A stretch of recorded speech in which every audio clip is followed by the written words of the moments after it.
Saudara, kita lanjutkan lagi perjumpaan kita membahas tentang penyerbukan silang budaya. Ketika dia sampai di Jepang itu.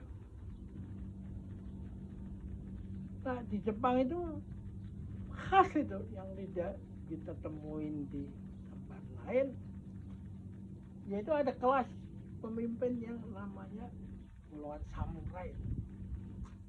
Nah, samurai itu kan preman kan, hidupnya itu di atas ujung pedang itu, mati hidupnya ada di situ tuh. Nah, karena itu dalam samurai itu ada satu aturan yang harus kredo, yang nggak bisa yang harus selalu diingat, yaitu bahwa kalau pedang musuh sudah dicabut diarahkan ke kita dan kamu masih berpikir, maka kamu sedang dijemput oleh kematian. Jadi samurai itu hidupnya di atas pedang, konsentrasi betul. Kalau dalam seeing itu bukan hanya listening aja, bukan hanya seeing aja, tapi listening. Kalau hearing itu listening. Kalau mata itu menteleng dah, fokus, semua fokus. Karena kita kan suruh ajari kerjaan ini kurang fokus kan, orang fokus kerjanya sering dikritik begitu, asal-asalan aja. Karena itu harus fokus, ya, karena di situ hidup matimu dalam samurai itu.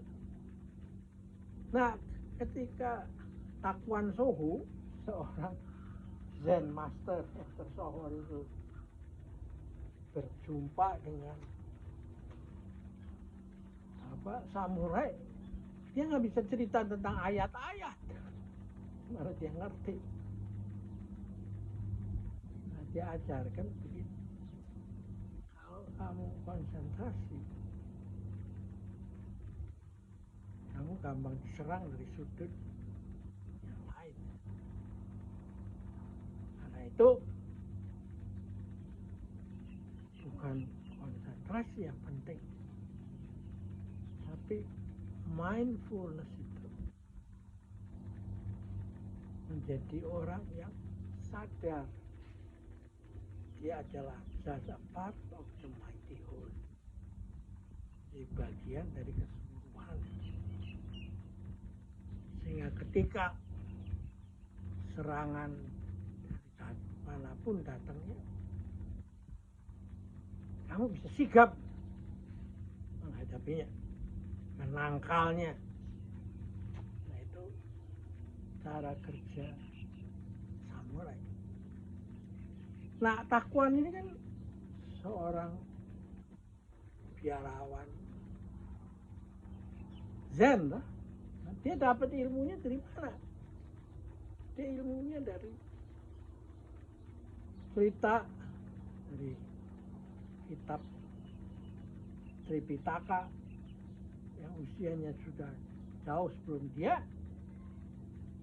Dia mengatakan satu hari Buddha mengundang murid kesayangannya yang bernama Ananda. Dan dia naik ke panggung dan memukul gong.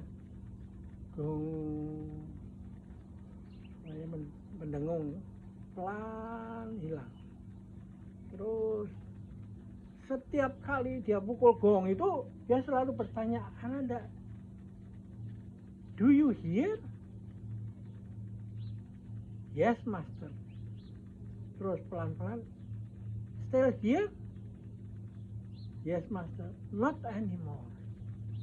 Pukul lagi begitu. Not anymore lagi.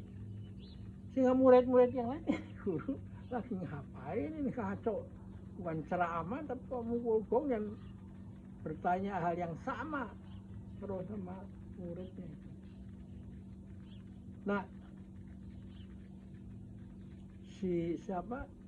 setelah muridnya bingung, baru selesai dia menceritakan apa yang dia mau ajarkan. Sebenarnya dia mengajarkan bahwa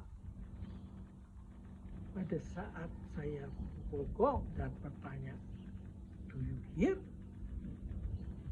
Pada Ananda berpikir saya mempertanyakan tentang apakah saya masih mendengar suara si gong itu. Nah, dia nggak sadar bahwa pertanyaan saya terusnya adalah do you hear? Jadi Anda harus mendengar seluruhnya, bukan hanya suara gong.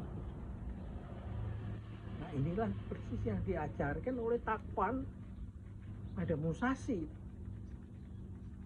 Sehingga Musashi itu akhirnya bukan hanya dengan pedang kayu, dia bisa mengalahkan orang, bukan pedang yang tajam, samurai yang tajam, tapi bisa mengalahkan tanpa menggunakan pedang. Ya. Nah, ini sebenarnya mengapa Lao Tzu mengatakan perang tanpa perang, menang tanpa ngasorake. Nah, bukankah itu very basic manajemen dari manajemen? Dengan usaha yang kecil-kecilnya, Anda bisa memenangkan itu semua. Jadi lalu Musashi ditransform dari empu pedang menjadi empu manajemen. Arahnya beraction. Nah, ada satu cerita menarik lagi. Yang Buddha ada di kerumunan muridnya dan memegang sekuntum bunga. Lalu diputar-putar, diam aja. Ini guru ngapain itu pegang bunga setangkai bunga diputar-putar. Didiamin aja, dia lihat muridnya siapa. Nah, ada satu murid yang tersenyum. Nah, dia dikatakan, kamu adalah penerus dari saya. Orang itu namanya Kasyapa, Maha Kasyapa. Nah, itu awal daripada bukan pikiran, tapi Anda menangkap itu. Bisa menangkap dengan tersenyum. Ajaran itu ada, action itu. Setiap hari satu langkah, meskipun perjalanan masih ribuan itu. Begitu caranya menangkap sesuatu, not depend on words and scripture itu. Jadi yang disebut dalam lukisan atau Yusuf itu ikra, membaca alam. Ya, oke, kita akhiri di sini. Sampai jumpa lagi.